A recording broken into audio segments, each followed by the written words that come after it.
this is Podróżnych Topics, Friends and Music, and this is episode 2.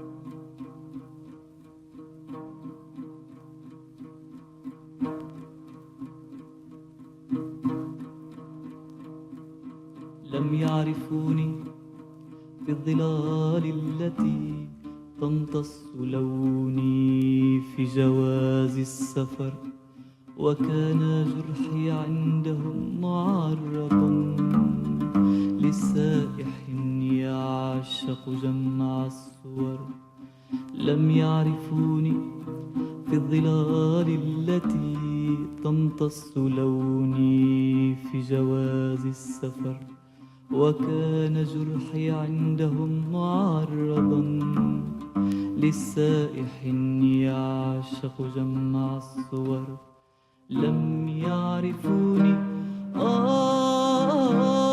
لا تتركي كفي بلا شمس لأن الشجر يعرفني تعرفني كل آذان المطر لأن الشجر يعرفني تعرفني كل آذان المطر لا تتركيني شاحبا كالقمر كالقمر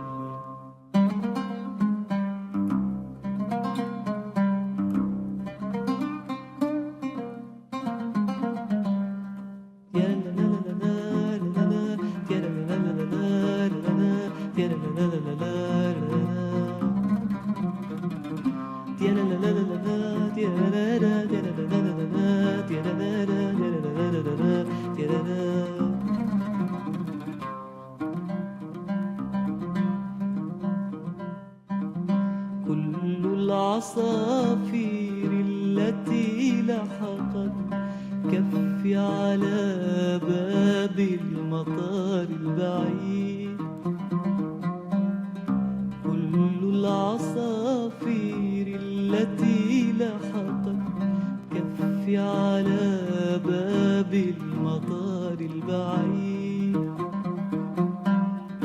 كل حقول القمح كل السجود كل القبور البيض كل الحدود كل المناديل التي لوحت كل العيون كل المناديل التي لوحت كل العيون كانت معي لكنهم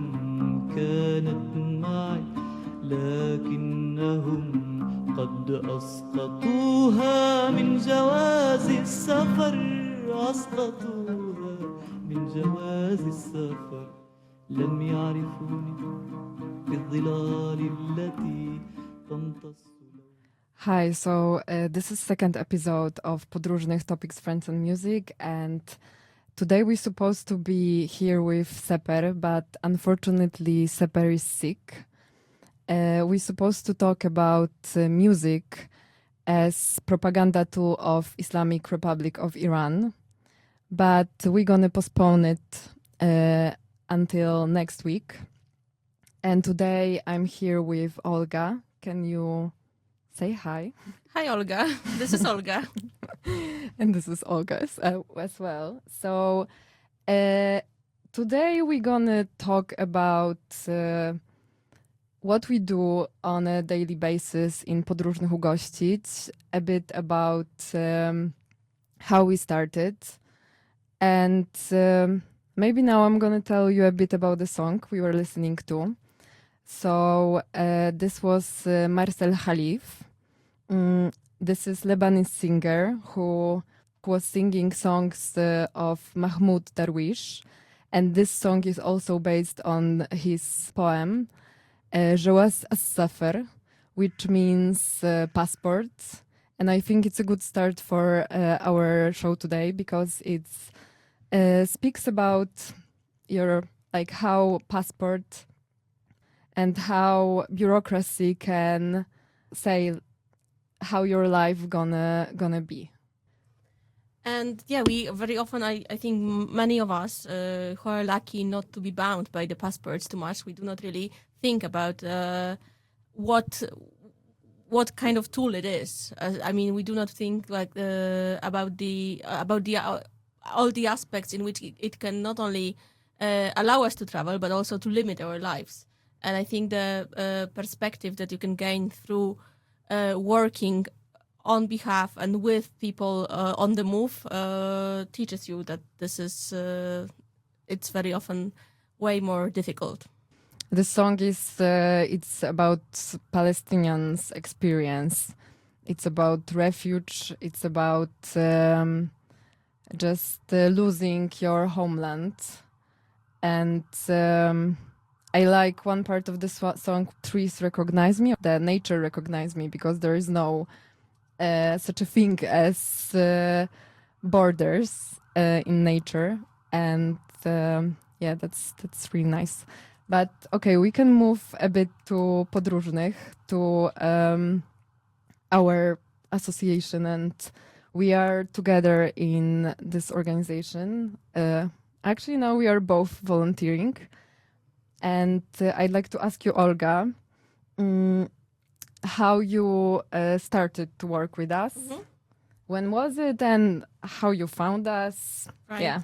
So actually, I think I've known of Podróżnych for like the last 5 years. I think since the fall the fall of 21, or I suppose, because that's when really the topic. That's when we started. Yeah, and also that's also when the topic of migration, I think, really made it to kind of mainstream media with Usnash and so on. But and I've followed you, and I think I was always interested in types of content also that you put out there. But I haven't really started, or I haven't reached out until last year. And there was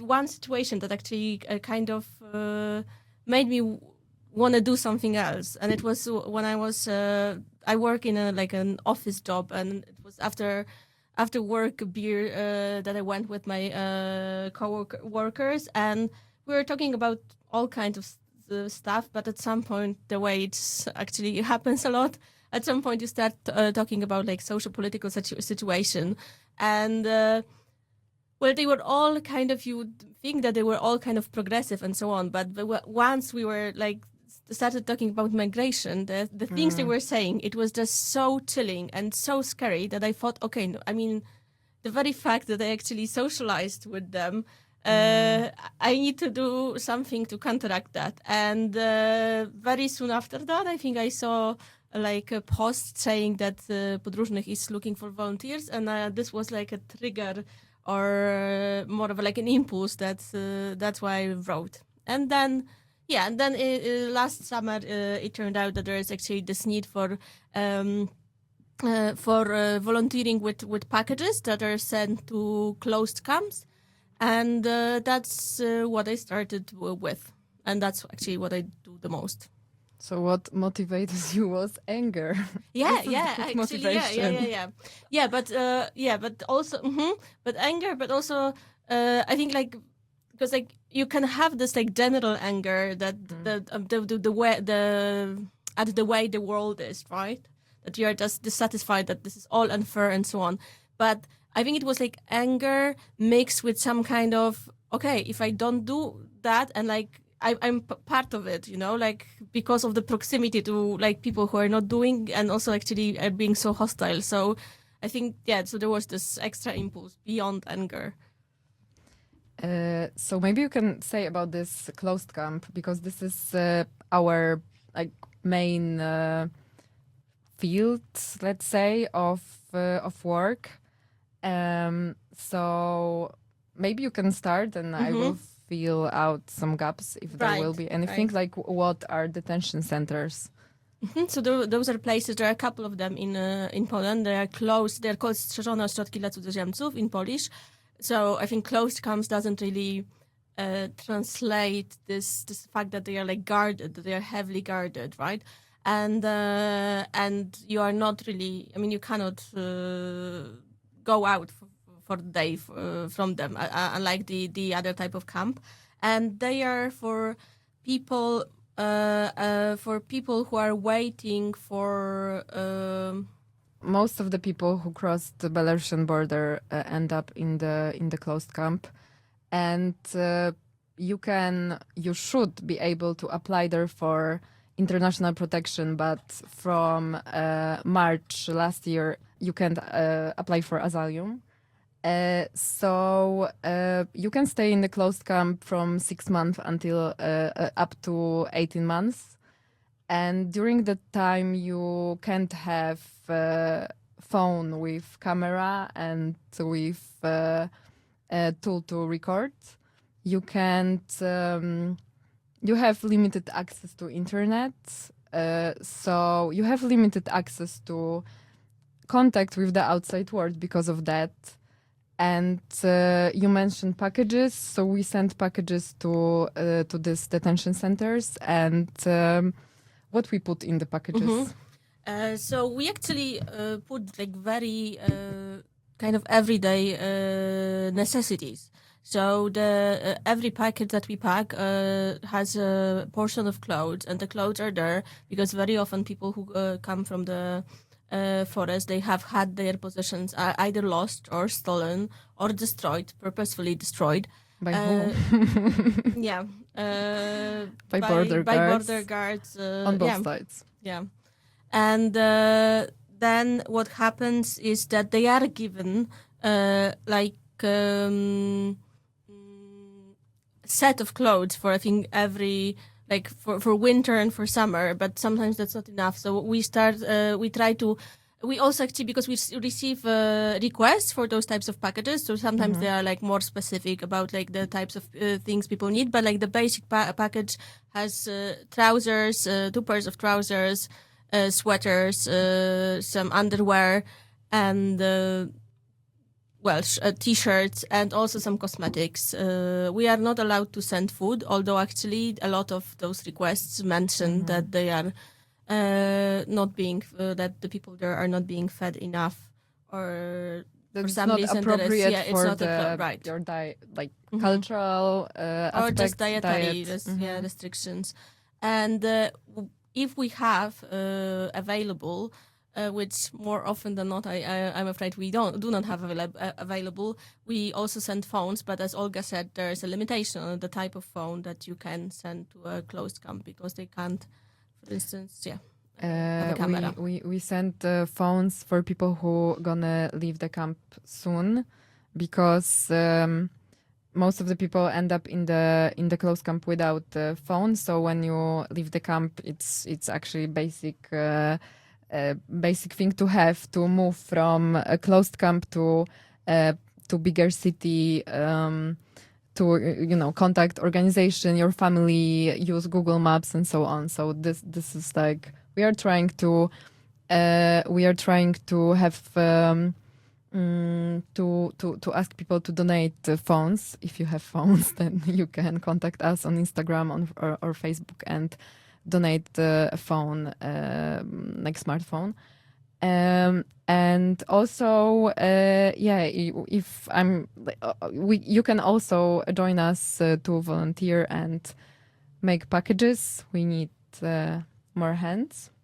And we started posting actually about the shift. So whenever there is a shift that's not fully booked by volunteers, then it would be a great place to start. And you can just come for like one shift and see if it's for you. And also, actually, speaking about donations, you could also donate clothes. In fact, because it's most of our clothes of the clothes that we send are secondhand. Obviously, we want them to be in very good condition, but that they are not necessarily new. Although we have been lucky this year to receive some major like corporate donations as well, but still. So maybe I'm gonna add something about detention center, because we send packages, but also we have this email that is first contact for people there to collect, some information from them about what they need beside things in packages. And maybe here I'm gonna do a short break for Egyptian song Horreya. And after that, I'm gonna say something about our beginnings.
this was song Horreya.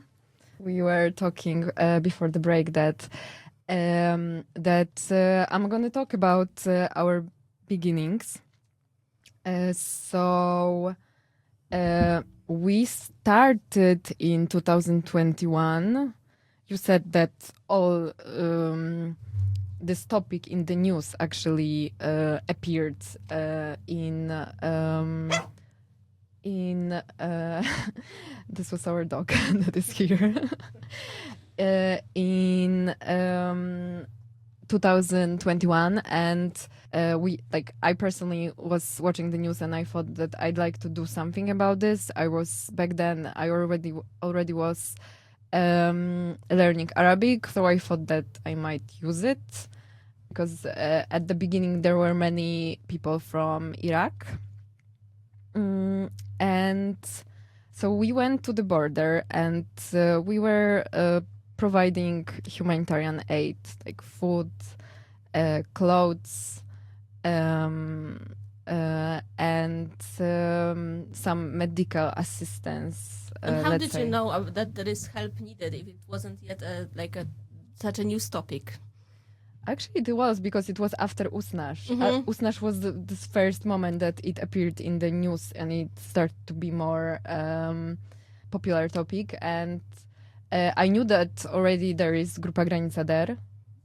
Like after that, by the way, we joined Grupa Granica. But at that moment, we were just watching it from far away, and I met Antek Mantorski, he was doing photography at the border, and he was friend of my friend, and we've met, and then we planned to go to the border together.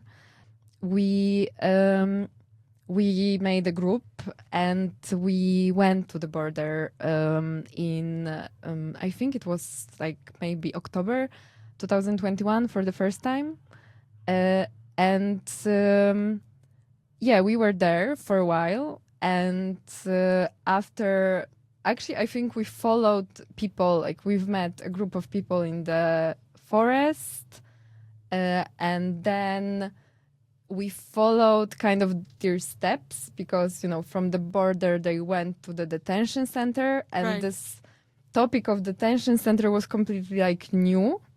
We didn't know nothing, but then by being in contact with them, we get to know more about how it's there. And it was in Wędrzyn back then. Wędrzyn was now it's not functioning anymore, but it was, I think, the worst detention center because it was on this active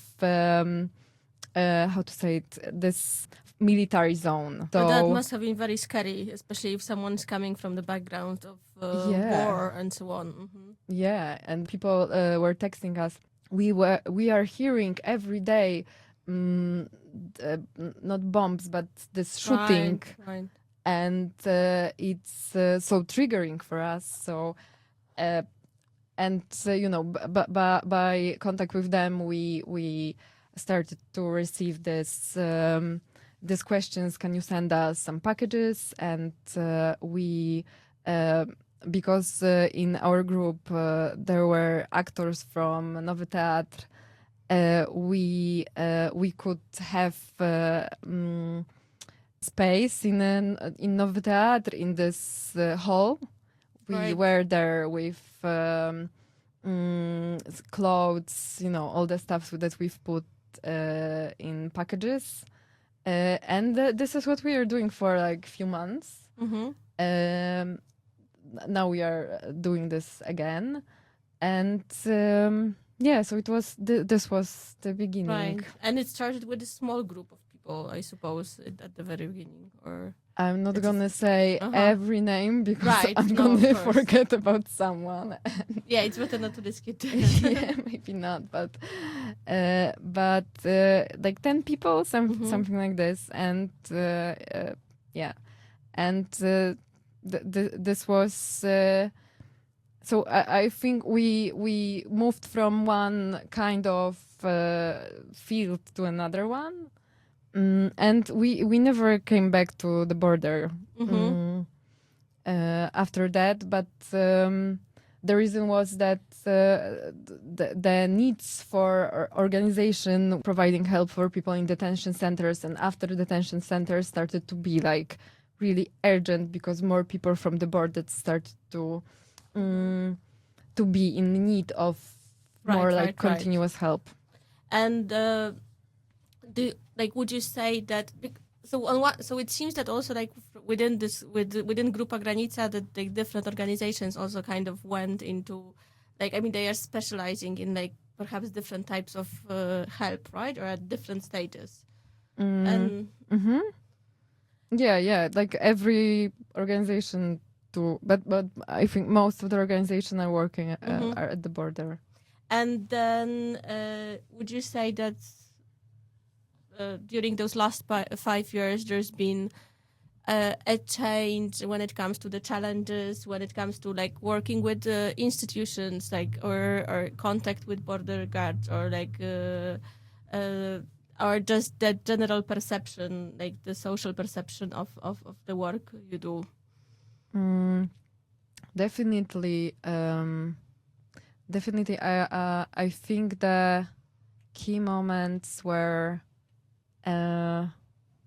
at the beginning, it was, from my perspective, it was kind of easy to receive some funds because it was, on the front of the news.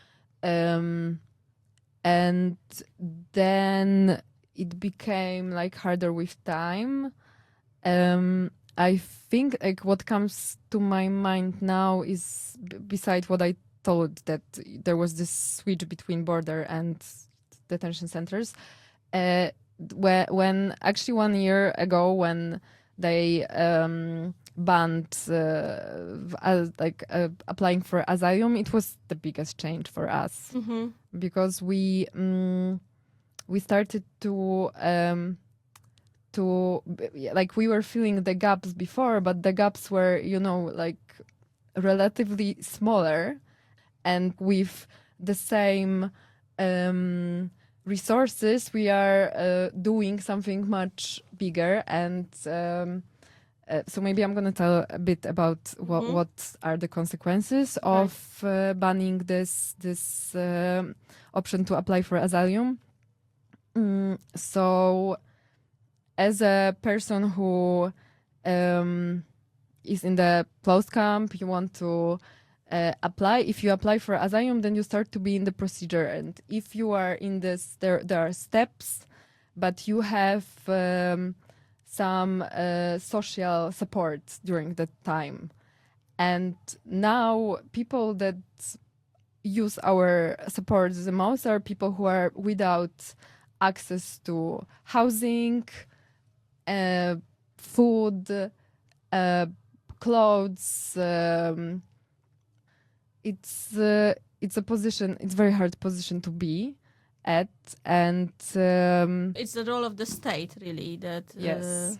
I think I will actually have questions related to that when it comes to the role of the state. But maybe you want to play some music, or can I still ask the question now? Yes, sure. We can play another Egyptian song.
Wow, that sounded like a beautiful love song, but to be quite honest, I couldn't really focus on it because I kept thinking about this catch-22 or like paragraph 22 that you described in a metaphorical sense. So it seems like some kind of a very paradoxical situation, right? So that there are people who kind of are allowed to be on the territory of Poland, but they cannot apply for international protection, and then they are not allowed for any social support. Right. Yeah. So what about those people? What can they do? So after this change in law, it was 29th of March 2025. The situation is like terrible. It was terrible before, but now it's like really, really horrifying. And people can stay now in detention centers up until 18 months. And after this camp is like prison. And after that, as you said, you have access to the territory. You can stay here, but you can't apply for international protection, commonly asylum. What you can do, or you're supposed to be able to do, to apply for humanitarian stay or tolerated stay. But the problem is that what is in the law, that you should be informed about this option up until 7 days after you are not arrested, but Detained. So people don't know that they can apply for humanitarian stay, and also international protection is the procedure is done in a language of the person, and this humanitarian procedure, it's done only in Polish. So every document must be translated, and not this like normal translation, but this the registered one, which is like way more expensive, and not everybody can do it. So actually this procedure is not available for people, and it makes their life really, really hard. And this is what we are trying to do, is to inform them about that option, and also to help them find the translator and gain access to this procedure. And maybe I'm gonna say also what happened after you leave the detention center. Most of the time people don't have money because they already spent the money on the way. They don't have phone. There is no housing. There is no. There is also, you don't have. This is the absurd that you don't have documents. You don't have any ID with photo, and in every hostel they require document with the photo. So you are in between, and this is. So it's like creating really a situation in which it just like seems to be purposefully more difficult for people with this kind of unbearable situation. And this is those people are from the moment this law changed, we are supporting mostly people in this situation, but the thing is that they are not kind of recognized yet as a group that might be a receiver of the support of organizations. So there aren't any institutional funds for them. Yes, exactly. Okay. So that's why I would like to ask you also to donate. And you can check our Patronite, you can check our Zrzutka, and money goes to these people mostly. And and we're gonna end soon. Yeah, so I was actually thinking, because I know one way also that you haven't mentioned that the money goes to these people in one way is to actually you're often buying them tickets so that they can travel from once they leave the camps, travel to the different, for instance, open camps or somewhere else. And why is it you that needs to do it? Why can't it be like Poland who does it? And also, how many tickets do you buy monthly? And right, and I think that would be a good segue also to tell us like what you're doing when you're buying the tickets. Okay, so I'm gonna start from the last question. So we are buying approximately 80 tickets per month, and those are tickets from closed camps, mostly. And even before this change in law, there was a gap between when you are in detention center, you are like under border guards, and if you are in open camp, which was only for people who applied for international protection, but open camp, you were under office for foreigners, and in between you were in the systemic gap. So nobody, like not office for foreigners, not border guards were buying tickets for the people to cross from one place to another. And we were buying tickets, and this is what we are doing for last years. And it's very important because otherwise you would be stuck at the station. Right.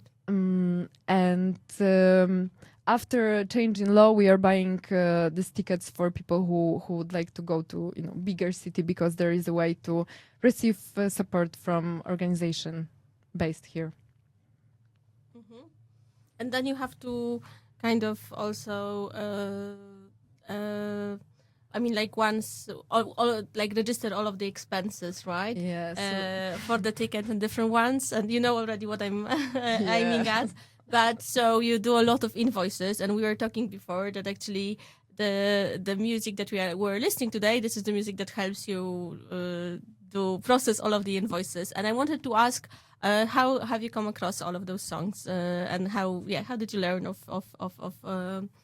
Egyptian love songs among the others? So I do in association, I do administration, and I put all the invoices in Excel, and this is very boring, like spending of your time. But what helps me is to just listen to music while I'm doing this, and I chose those songs because they are nice, and the first song is just very important for me, and it's I think I have this like granddad taste in music, so this is from my granddad playlist, and the rest they are just very nice songs. And we're gonna finish here, and I'm gonna play Syrian song. Stay tuned for next episodes.